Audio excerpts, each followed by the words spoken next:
Waouh! J'ai peur. J'ai très peur. Mais la peur m'attire. J'aime aller où elle est présente. Ici, devant vous, j'ai très peur. Plus peur que de sauter entre deux immeubles avec un vide mortel. Vous y croyez? Alors voilà, avant toute chose, sachez que j'ai complètement le trac. Alors oui, je sais, le trac est censé être bénéfique, et je sais aussi que c'est moi-même qui me suis mise dans ce bourbier, parce que je l'ai dit juste avant, la peur m'attire. Mais je vous assure qu'en ce moment même, j'ai juste envie de me mettre 3 baffes. Et quand je pense qu'il y a à peine 3 ans, au lycée, j'étais incapable de faire un exposé devant ma classe. Mais vraiment incapable, hein. Terrifiée à l'idée de parler devant 15 personnes. Résultat, j'ai échoué tout le temps. Alors être ici, devant vous, c'est complètement lunaire. Voilà, ça c'est dit, donc maintenant si je bégaye ou que je perds mes moyens, vous m'en voudrez moins. À 21 ans, je n'ai pas la prétention de penser que je vais vous apprendre quelque chose sur la vie, mais j'ai envie de vous montrer qu'il est parfois agréable de casser les codes, d'aller vers ses peurs et d'envoyer valser les préjugés. Car le plaisir se trouve souvent dans la contradiction et les paradoxes. Justement, un paradoxe, qu'est-ce que c'est, sinon d'aller contre la doxa, qui sont les idées communément admises. Tout le monde pense que sauter entre 2 immeubles espacés de 4,50 m, c'est impossible. Eh ben si. Et en plus, j'ai kiffé. Mais je vous en parlerai un petit peu plus tard. Alors voilà, bien que tout me prédestinait à une vie plutôt normale, mon destin a basculé le jour où mes parents m'ont offert mon premier trampoline.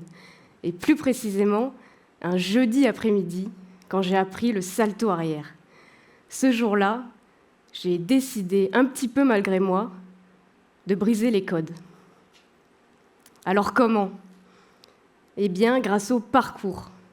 Et le parcours, pour ceux qui ne savent pas bien ce que c'est ça. C'est un sport qui est né dans la banlieue parisienne dans les années 80-90 et qui a notamment inspiré le film Yamakasi, que vous devez certainement connaître, de Luc Besson. Alors, comme vous pouvez le voir, c'est un sport extrême, urbain, risqué et par conséquent malheureusement plutôt masculin.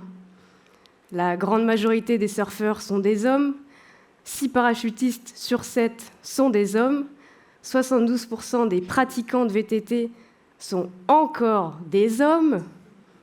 Les meufs, mais vous êtes où?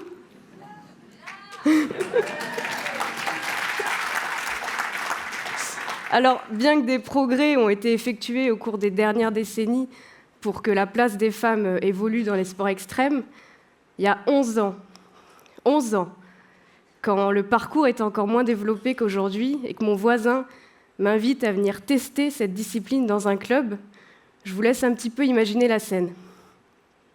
Une petite choupette d'1,30 m, 32 kilos, short rose, lunettes, qui débarque dans ce club composé uniquement, et je dis bien uniquement, d'ados et d'hommes, torse nu, remplis de sueur et de testostérone, qui s'envoient en salto, en vrille, en franchissement d'obstacles, qui tombent, qui se relèvent et qui se motivent ensemble, et bien vous savez quoi? J'ai tout de suite su que c'était fait pour moi.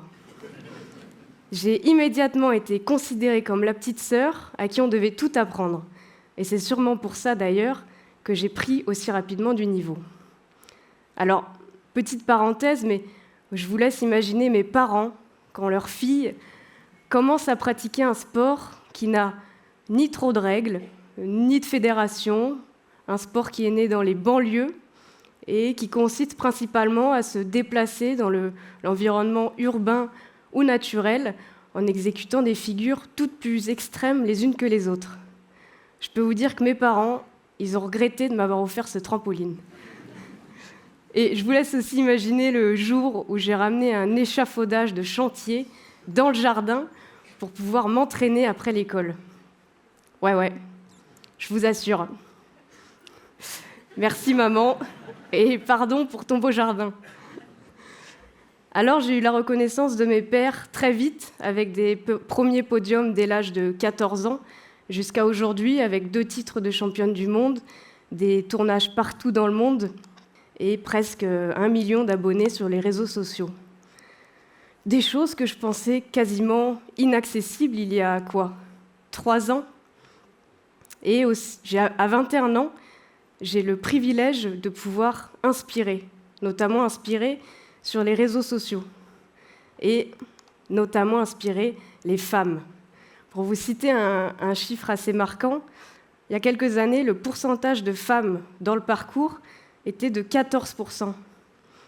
Alors, les femmes voient dans le parcours une promesse de liberté et d'absence de code, mais ce chiffre reste très faible, trop faible. Et recevoir des messages de femmes ou de mamans qui me remercient car leur fille s'est mise au parcours grâce à moi, eh bien, c'est la plus belle chose au monde. Alors, comme vous pouvez le voir, il n'y a pas que des hommes qui pratiquent du parcours, et il n'y avait pas que des hommes non plus sous le costume du porteur masqué lors des cérémonies des JO de Paris. Alors, qui était sous ce costume ? Les théories étaient nombreuses. On a eu Omar Sy, Kylian Mbappé et même Xavier Dupont de Ligonnès. Mais vous le voyez, aucun nom de femme n'est sorti. Et pourtant, seule femme parmi 8 hommes, j'ai eu la chance de vivre cette expérience incroyable grâce au chorégraphe Vincent Zenzel, avec qui j'avais toujours rêvé de travailler. Et je ne pensais pas que ce serait dans de telles circonstances, ni même d'ailleurs que le parcours pouvait me faire vivre de telles expériences. Quel honneur donc de pouvoir incarner ce personnage et pouvoir véhiculer cette flamme olympique, symbole d'unité, à travers les toits de Paris et les magnifiques monuments de cette ville. Alors le 26 juillet, il pleuvait. Je ne voyais rien sous ce masque. Je savais que des milliards de téléspectateurs me regardaient. Et pourtant, tous ces éléments hyper flippants ont décuplé mon plaisir. Une expérience qui prouve à quel point le parcours n'a pas de limite et peut aussi bien casser les codes et faire passer des messages et des émotions. Alors, comme on vient de le voir, le parcours, ce n'est pas qu'un sport, mais c'est aussi une forme d'art. Et d'ailleurs, sa seconde appellation, c'est l'art du déplacement. En effet, le processus d'apprentissage du parcours, c'est la capacité à agir de manière créative et artistique. David Bell, le créateur du parcours, disait « Le traceur est un créateur dont le corps est le pinceau et la ville, la toile sur laquelle il peint avec ses propres mouvements. » Nous, traceuses et traceurs, percevons notre environnement, les villes, les forêts, les bâtiments, comme un vrai terrain de jeu. Par exemple, cet après-midi, quand je suis passée devant le château de Chantilly, au-delà d'être un joyau de notre patrimoine français, eh bien moi, j'y ai vu des possibilités incroyables de m'amuser. Des sauts de coursive en coursive, de rempart en rempart, du dôme à une fenêtre. Plein de possibilités, quoi. Pour vous donner un autre exemple, Santorin, qui doit être le terrain de jeu par excellence pour tous les traceurs du monde entier. Ces toits blancs à perte de vue nous offrent des possibilités illimitées de nous mouvoir et de pratiquer. C'est le rêve ultime.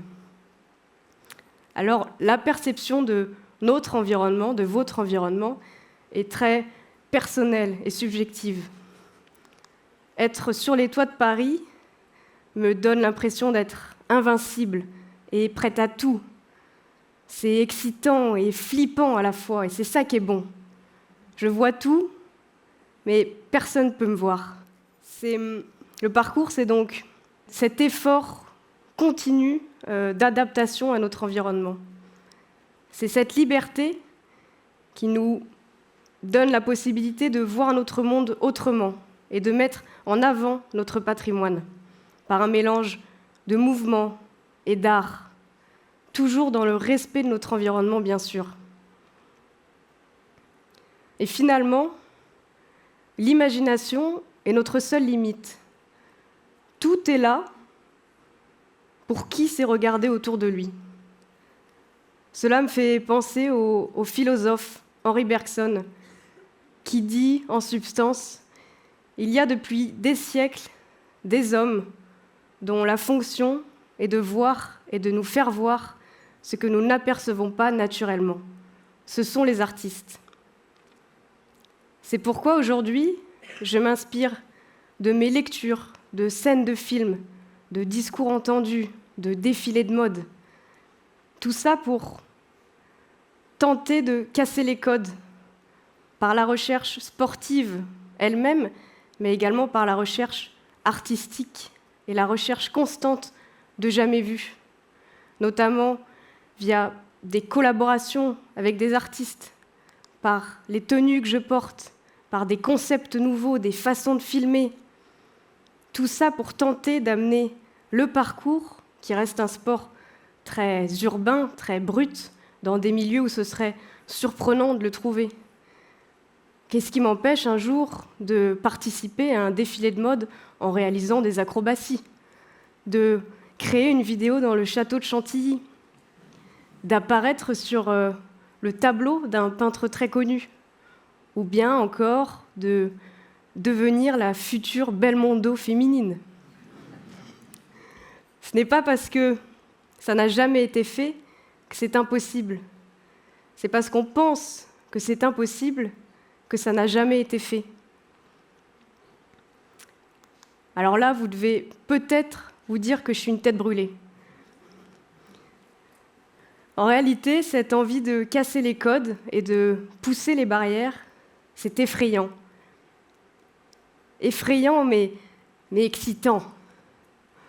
Effrayant par la peur d'échouer, d'aller trop loin, de se blesser. Excitant par l'envie d'être une inspiration ou d'être fier de soi, tout simplement. Alors oui, les gens pensent que je n'ai jamais peur. Jamais. Sinon, pourquoi je ferais tout ça ? En réalité, j'ai tout le temps peur. J'ai constamment peur. Dans tout ce que je fais, j'ai de la peur. Là, maintenant, tout de suite, je suis terrifiée.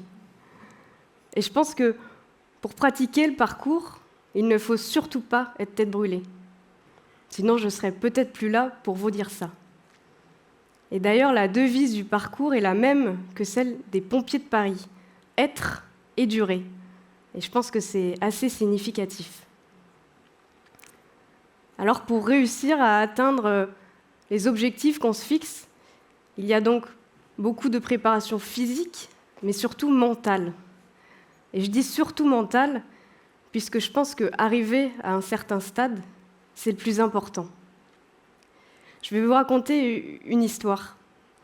En 2021, j'ai eu une compétition très importante, compétition internationale, qui se déroulait en Espagne. J'ai donc eu quelques temps pour m'entraîner, mais 15 jours avant, je me fais opérer.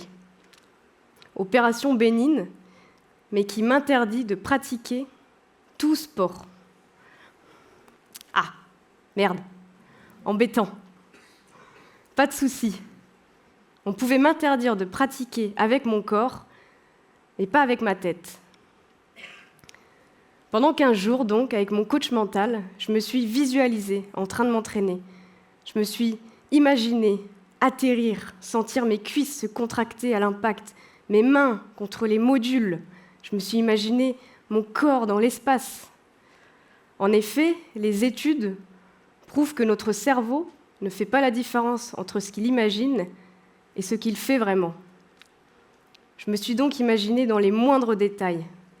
Et je me suis aussi imaginée gagner la compétition, attraper le trophée et le brandir devant une foule qui m'applaudissait.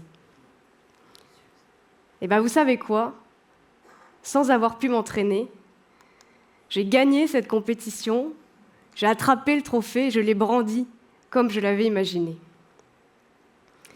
Alors j'ai procédé à la même préparation quand je me suis donné comme objectif d'être la première femme au monde à réaliser le fameux saut du Manpower.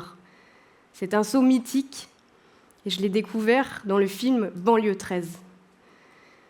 Ce saut, c'est entre deux toits, sinon ce ne serait pas drôle, 4,50 m à 16 mètres du sol. C'est un saut mortel où l'erreur n'est pas envisageable, bien sûr, mais l'idée qu'aucune femme ne l'ait jamais réalisé en 20 ans me révoltait. Pourquoi une telle différence ? Je refusais de croire que ce n'était pas possible. Et je refusais surtout que la peur et l'inconnu me dictent quoi faire. Pourquoi pas moi ? Je me suis donc lancée dans ma plus grosse préparation. 1 an de prépa physique et mentale. Et des sauts, et encore des sauts, même du toit de ma maison. Ouais. Alors, des peurs, des baisses de motivation, des doutes, j'en ai eu. Est-ce que je voulais vraiment risquer ma vie pour quelque chose qui allait durer 2 secondes ? Mais j'étais animée. Et vous devez aussi le savoir, quand vous êtes animé par quelque chose, plus rien ne compte. Et c'est ça qui est beau. Alors, le 2 mai 2022, c'est le jour J. Je me souviens, je suis dans un petit appartement parisien qu'on m'a prêté et je tente de visualiser le saut que je m'apprête à faire. De la même manière que j'ai visualisé ma victoire en Espagne et ce moment-là, devant vous. Le souci, il m'était impossible de me visualiser en train de le réussir. Je me voyais toujours tomber. Il m'a donc fallu 1 heure pour y arriver. Alors, il est environ 14 heures. Je monte sur le rebord du toit, mais je ne le sens pas. Je redescends. Et après être montée 6 fois sur ce petit rebord de toit de 10 cm à 16 mètres du sol, là, je m'élance enfin. Le temps s'arrête. Je suis dans ma bulle. Plus rien ne compte. Je vois l'objectif. Le sol arrive. Mes pieds touchent le sol. Et je roule. Je viens d'atterrir sur le toit d'en face. Et je viens de marquer l'histoire de mon sport. Et je crois que ce qui me réjouit le plus dans ce projet, c'est d'avoir ouvert la voie, ouvert la possibilité aux autres femmes de se dire « c'est possible ». Avant ce 2022, il n'y avait aucune femme. Après cette date, il y en a eu 3. Tout est dans la tête. Réjouissez-vous de casser les codes. Vous allez voir, c'est un moteur incroyable. Alors voilà, les gens pensent que le plaisir se trouve dans le confort.